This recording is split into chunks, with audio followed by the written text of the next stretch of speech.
Himalaya cotton வேட்டிகள் ஷர்ட்டுகள் wedding celebration.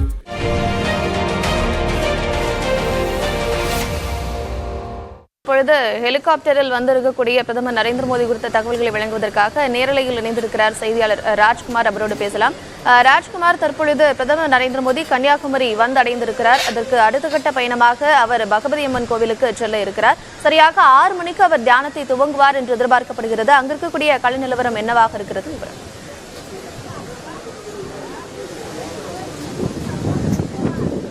Karthika, சற்று நேரத்திற்கு முன்னதாக பிரதமர் நரேந்திர மோடி ஹெலிகாப்டர் மூலமாக கன்னியாகுமரி வந்து இறங்கியிருக்கிறார். தற்போது விருந்தினர் மாளிகைக்கு சென்றிருக்கக்கூடிய பிரதமர் நரேந்திர மோடி ஒரு 20 நிமிடம் ஓய்வெடுத்து அதற்கு பிறகாக சாலை மார்க்கமாக பகவதி அம்மன் கோவிலுக்கு வருவார் என்று எதிர்பார்க்கப்படுகிறது. அதனைத் தொடர்ந்து ஏற்கனவே நிகழ்ச்சி திட்டமிட்ட அடிப்படையில், அதாவது 5:30 மணிக்கு இங்கு இருக்கக்கூடிய பூம்புகார் கப்பல் போக்குவரத்து இங்கு ஏற்பாடு செய்திருக்கூடிய இந்த படகு மூலமாக இங்கிருந்து விவேகானந்தர் மண்டபத்திற்கு செல்வதற்கான ஏற்பாடுகள் செய்யப்பட்டு இருக்கிறது. ஏற்கனவே அவர் வருகை நேரம் 20 நிமிடம் தாமதமாகியிருக்கிறது. எனினும் சரியாக மாலை 6 மணி அளவில் இங்கிருந்து, அதாவது இப்ப நாம் பார்த்துக் கொண்டிருக்கிற விஜய் அந்த காட்சிகளை காண்பித்துக் கொண்டிருக்கிறார். பூம்புகார் கப்பல் போக்குவரத்து இந்த சேவை இங்க இருக்கக்கூடிய இடத்திலிருந்து இங்கிருந்து விவேகானந்தர் மண்டபத்திற்கு செல்ல இருக்கிறார். எனவே 6 மணிக்கு விவேகானந்தர் மண்டபத்திற்கு செல்லக்கூடிய வகையில் அதனுடைய நிகழ்ச்சி நிரல் திட்டம் இருக்கும் என்று அதிகாரிகள் தெரிவிக்கிறார்கள். 6 மணிக்கு விவேகானந்தர் மண்டபத்திற்கு உள்ளே சென்றதற்கு பிறகு விவேகானந்தருடைய சிலைக்கு மரியாதை செலுத்தியதற்கு பிறகு பிரதமர் நரேந்திர மோடி அவருடைய தியானத்தை தொடங்க இருக்கிறார். மாலை 6 மணி அளவில் தியானத்தை தொடங்கியதற்கு பிறகு ஜூன் 1ஆம் தேதி வரை 3 நாட்கள் இங்கே விவேகானந்தர் மண்டபத்தில் தான் உள்ளே இருப்பதற்கான ஏற்பாடுகள் செய்திருக்கிறார்கள். காவல்துறையினர் மிகுந்த பாதுகாப்பு ஏற்பாடுகளை செய்திருக்கிறார்கள்.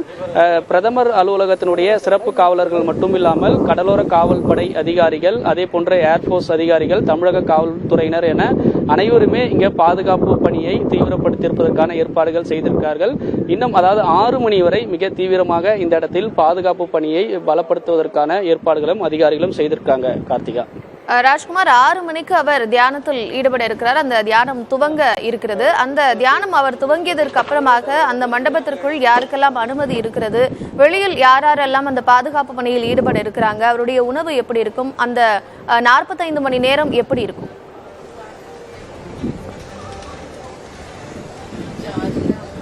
விவேகானந்தர் மண்டபத்திற்குள்ளாக பிரதமர் நரேந்திர மோடி உள்ளே சென்றதற்கு பிறகு வேறு யாருக்கும் அனுமதி கிடையாது. அந்த இடம் முழுக்க காவல்துறையினுடைய கட்டுப்பாட்டிலும் பிரதமர் அலுவலகம் நேரடியாக கண்காணிப்பு செய்வதற்கான ஏற்பாடுகள் செய்திருக்கிறார்கள். ஏற்கனவே இன்று காலை 11 மணிக்கு பிறகு இங்கு பொதுமக்களும் சுற்றுலா பயணிகளும் விவேகானந்தர் மண்டபத்திற்கும் உள்ளே அனுமதி கிடையாது. சுற்றுலா பயணிகளுக்கும் அதற்கான சேவையும் ரத்து செய்திருக்கிறார்கள். இன்று மாலை 6 மணிக்கு பிரதமர் உள்ளே சென்றதற்கு பிறகு அவருக்கான அனைத்து தேவையான வசதிகளும் உள்ளே விவேகானந்தர் மண்டபத்திலே இருப்பதற்கான ஏற்பாடுகள் செய்திருக்கிறார்கள். ஏற்கனவே பிரதமர் நரேந்திர மோடி தியானம் செய்யக்கூடிய வகையில் அவருக்கு 2 ஏசி ஏற்கனவே ஏசி சிறப்பு வசதிகளுக்காக ஏசியும் இங்கு ஏற்பாடு செய்திருக்கிறார்கள். முதல் கட்டமாக பிரதமர் நரேந்திர மோடிக்கு வழங்கப்படக்கூடிய உணவுகள் பொறுத்தவரை பார்க்கும்பொழுது இளநீர் மற்றும் உலர் பழங்கள் கொண்ட உணவு வகையில் மட்டுமே கொடுப்பதற்கு ஏற்பாடுகள் செய்திருப்பதாக முதல் கட்ட தகவல் இருக்கிறது. இன்று மாலை 6 மணிக்கு உள்ளே வந்ததுக்கு பிறகு விவேகானந்தர் சிலைக்கு மரியாதை செலுத்துகிறார். அதற்கு பிறகு உள்ளே விவேகானந்தர் மண்டபத்திலே விவேகானந்தருடைய நூல்கள் எல்லாம் வைக்கப்பட்டிருக்கிறது. அதையெல்லாம் பார்வையிடுகிறார். பார்வையிட்டதற்கு பிறகு அவர் தியானத்தை தொடங்குகிறார். ஜூன் 1ஆம் தேதி வரை தியானத்தில் இருப்பதற்கான ஏற்பாடுகள் செய்திருக்கிறார்கள். பிரதமருடைய பாதுகாவலர்கள் தவிர, அதே போன்று பாதுகாப்பு பணியில் இருக்கக்கூடிய உயர் அதிகாரிகள் தவிர விவேகானந்தர் மண்டபத்திற்குள் யாரையும் அனுமதிக்காத வகையில் அதற்கான நிகழ்ச்சி நிரலாம் திட்டமிடப்பட்டிருக்கிறது. யாரெல்லாம் இருப்பார்கள் என்ற பட்டியலும் தயார் செய்யப்பட்டிருக்கிறது. இது அனைத்துமே பிரதமருடைய அலுவலகத்திற்கு முன்னதே அதற்காக இறுதி செய்திருக்கிறார்கள். அதே போன்று விவேகானந்தர் மண்டபத்தை சுற்றி இருக்கக்கூடிய 5 கிலோமீட்டர் தொலைவில் கடலோர காவல் பாதுகாப்பு படையினர் கப்பல் மூலமாக ரோந்து பணியில் இருப்பதற்கான ஏற்பாடுகளும் காவல்துறையினரும் கண்காணிப்பு செய்வதற்கான தீவிரமான ஏற்பாடுகளும் செய்திருக்கிறாங்க. கார்த்திகா. ராஜ்குமார், நேற்றிலிருந்தே பிரதமர் வருவதற்கான இந்த பாதுகாப்பு ஏற்பாடுகளை பலப்படுத்தி இருக்கிறாங்க. தொடர்ந்து அந்த ஏற்பாடுகள் மும்முரமாக நடைபெற்று வருகிறது. அது நீடிக்கவும் செய்யும். சுற்றுலா பயணிகளுக்கு என்னென்ன மாதிரியான அறிவுறுத்தல்களை மாவட்ட நிர்வாகம் வழங்கியிருக்கு? மாவட்ட நிர்வாகம் பொறுத்தவரை ஏற்கனவே பிரதமர் நரேந்திர மோடி வரக்கூடிய இந்த 3 நாட்கள் அதற்கான பயண திட்டத்தை செய்திருக்கார்கள். மாவட்ட நிர்வாகம் சார்பாக இங்கு கடற்கரை பகுதிக்கும் அதே போன்று விவேகானந்தர் மண்டபம் அருகே வந்து சுற்றுலா பயணிகள் வரக்கூடிய இடங்களில் அதற்கான கட்டுப்பாடுகள் விதித்திருக்கார்கள். இன்றும் கூட சுற்றுலா பயணிகளுக்கு தடை விதித்திருக்கார்கள். மாலை 6 மணிக்கு விவேகானந்தர் மண்டபத்திற்கு உள்ளே பிரதமர் நரேந்திர மோடி சென்றதற்கு பிறகு இங்கு கடற்கரை ஓரம் பொதுமக்களையும் சுற்றுலா பயணிகளையும் அனுமதிப்பதற்கான ஏற்பாடுகள் செய்வதாக மாவட்ட நிர்வாகம் சார்பில் தெரிவித்திருக்கார்கள்.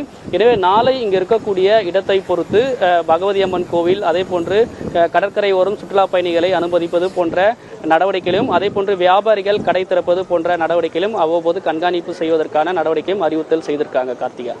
ராஜ்குமார், அங்க நீங்க கன்னியாகுமரியில இருக்கிறீங்க. தற்பொழுது பிரதமர் நரேந்திர மோடி வந்து இறங்கி இருக்கிறார். அவர் தற்பொழுது எங்க இருக்கிறார்? இன்னும் எவ்வளவு நேரத்தில் பகவதி அம்மன் கோயிலுக்கு வர இருக்கிறார்? அது தொடர்பான விவரம்.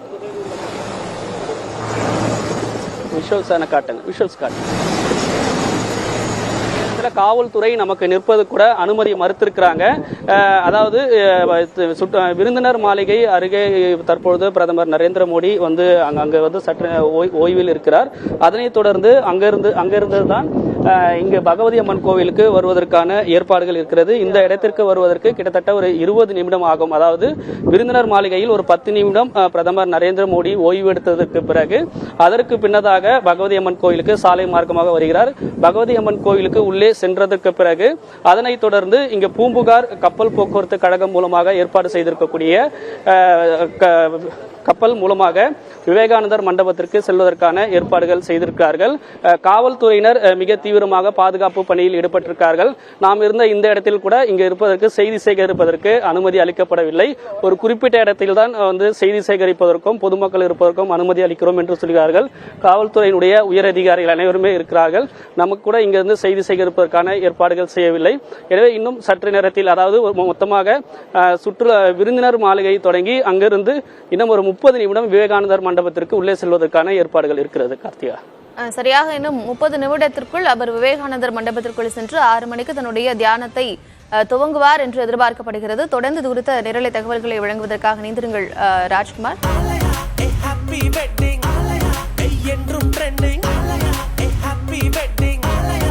ஆலயா காட்டன் வேட்டிகள் ஷர்ட்டுகள் வெட்டிங் செலிப்ரேஷன்.